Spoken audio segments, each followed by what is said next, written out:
My life before Raphael House was crazy in a sense.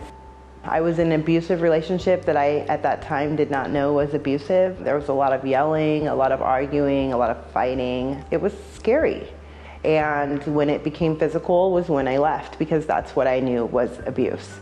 I was terrified of losing my children. I was terrified of a new environment. I had never been on my own. It was a scary, terrifying, and at that point lonely experience before I got to walk through the doors of RH. When I first came to shelter, I was scared. I heard all these horrible things about shelter. I had no idea that I would walk into somewhere that was so welcoming to me and my children, not even knowing the whole story, just wanting to be there and wanting to help. They made sure that I knew, that if something did come up, I had somebody on my side, and I had never had that before. So it was extremely important and powerful in that moment, and helped me to be able to see that there was life outside of my abuse.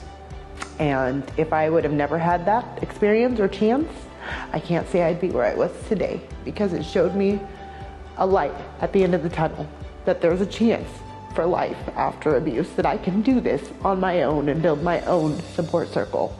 And that was important. That stayed with me. It's still with me. I had a goal of working at the Raphael House. Like when I lived here, when I stayed here, I knew I wanted a job like this. I wanted to work here. I wanted to be able to give to people, or help give to people what was given to me. I wanted to be able to do that in life, and I wanted that for a long time. I think my last day here was in 2010, and I started working here in 2019. I am a domestic violence recovery mentor. I get to walk beside people who have been through domestic violence and are seeking recovery. We get to help our survivors and participants build a support system so that they can be successful out in the community on their own. So they don't have to lean on drugs. They don't have to lean on their abuser. That we get to help them find another way of life.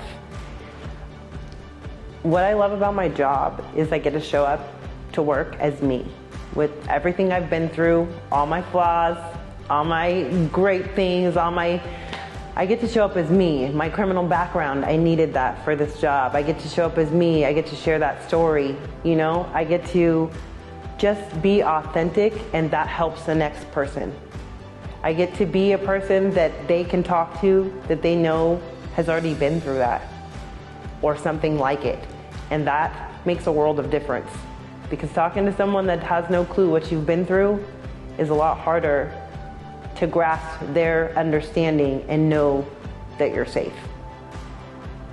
I have custody of my children. They stay with me. I have my own home. I have my own, I'm able to buy food. I'm able to pay bills. I actually like to pay bills because I'm able to do all these things. I am in recovery going on 5 years. I'll have 5 years October 26th.